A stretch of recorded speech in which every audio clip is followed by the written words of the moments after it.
Hi everybody, Godspeed You, Black Emperor. No title as of 13 February 2024, 28,340 dead.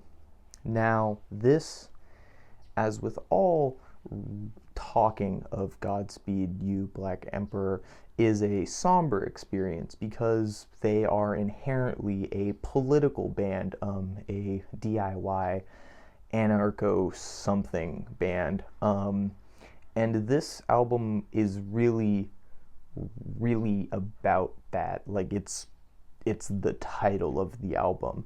And so talking about it, I feel like I first must discuss my feelings on this particular topic, and so that I may incline you to what I'm going to think about the album. I think Israel is a terrible country. I think that the government are criminals and bad people, and probably some of the worst people currently acting, being alive at this moment. They're some of the worst. Netanyahu, in particular, come find me, buddy. I'll fuck you up. But that being said, this album is really. It's difficult to talk about because again, the name of the album, the titles of the tracks, what is it? Oh, God.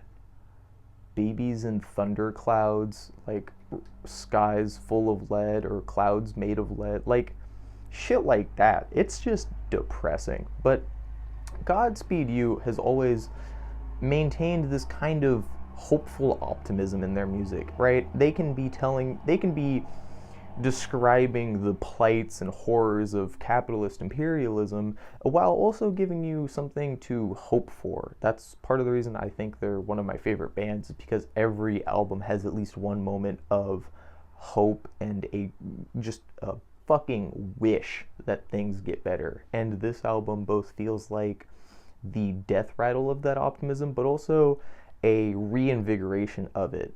And I don't really know how else to explain it, because this album feels really lively in comparison to a lot of their other stuff, especially in comparison to the kind of monoliths, being Dead Flags Blues and Lift Your Skinny Fist Up to Heaven. I can never remember the name of that album.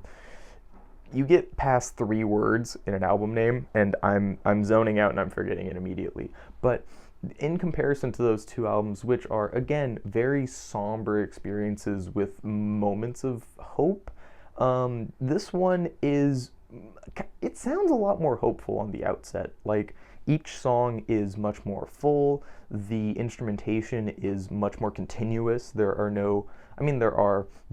many less breaks where it's just ambient noise. I think there's only one quote. I don't even know if it's an actual quote. It might just be spoken word. But there's only one passage where that even happens, which for one of their albums feels unheard of. They typically have multiple samples per album. So it's a different experience from a lot of their other works, but I also feel like it's a reflection on the band, their ideas, their ideologies, and the way the world has kind of perceived them, seen them, and then done nothing with them.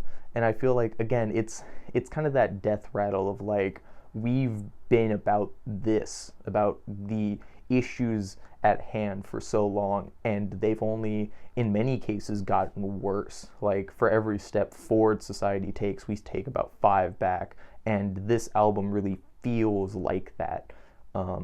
So I just it hits that kind of spot where, like, it makes you think about it. Like, if you sit long enough and just think about it, you're like, yeah, we're a little fucked, aren't we? We're a little screwed. And I really like that Godspeed You can still capture that after so long, after being such an icon in post rock. But also finding ways to reinvent that kind of monolithic identity that they have. Do I think it's like anything brand new from the band? God, no. I don't think you can have a post-rock band that makes 15-minute tracks sound entirely new. I think that's just feasibly impossible. But I do respect the attempts, the continued and continuous attempts to do so. So yeah, I fuck with the message, obviously. I fuck with the vibe. I fuck with the sound. The sound of this album is insane, by the way. I know I'm talking about like the esoterica of it, but that's because it's hard to review Godspeed You musically speaking. Like, you can talk about like the long fucking Noah's Arks level of like musical passages they have, because the progressions are insane. The progressions and builds and swells and breaks are insane as always. But that's not really why you listen to Godspeed You, and I don't know how else to explain it. Like, maybe other people listen to them purely for the musical talent, and if so, God bless you. But I don't. I listen to them because I know what they're about, and I know what they think, or at least I like to think I do. And because of that, their music always kind of hits a different spot than a lot of other bands, especially in terms of being so down to earth in their ideologies, their philosophy, and their messaging, while also being, again, such a like monolithic like idol in their field. So yeah, I really like this album. Again, it's a lot more lighthearted, like sonically speaking, than you would have expected from an album about literal genocide. Like again, the name of the album is the death count from the day they named it. Insane, fucking insane. I didn't even think that was a thing they would do, because I saw it at first. Like, when I first looked up the album, I just saw the no title part. Like, for whatever I was looking it up on, like, I only saw the first half of the title, or the first part. So when you click on it, like, just that being the first thing you see is like, it tells you so much about the album, and then you listen to it and you're like, well, maybe not, maybe that's not what this is, but it is, because you look at the names of the songs. By the way, my favorite song is the last track, Gray Something, Green Something. I think it's like Gray Clouds, Green Bricks, something like that. But that's my favorite. It reminds me so much of Lift Your Skinny Fist to Heaven, and I really like it.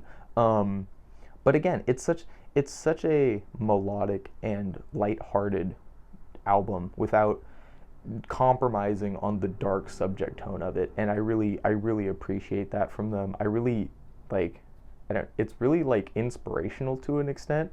Like, a lot of bands, I feel like, have a hard time keeping lighthearted tones when talking about such just grievous subject matter, and that's in the abstract. That's not even talking about, like, again, the title of the album was how many Palestinians had been killed by the Israeli government on February 13th of this year. That's the title of the album. I cannot stress enough how that's fucking bonkers. But because of that, like, again, you expect a certain thing, and that's just not really what the album is. But I think that's on purpose. I doubt that was just like they just named it that just to name it that. Like, they're a very intentional band, and with how few and far between their releases and appearances are, I can't imagine that's anything other than a calculated decision. I'm gonna give this an 8. Again, I really like their music. It's always so smooth. The production's always so good, and the instrumentation's just phenomenal as always. And I think this one in particular, just because of the relevancy of the subject matter, it hits a different high.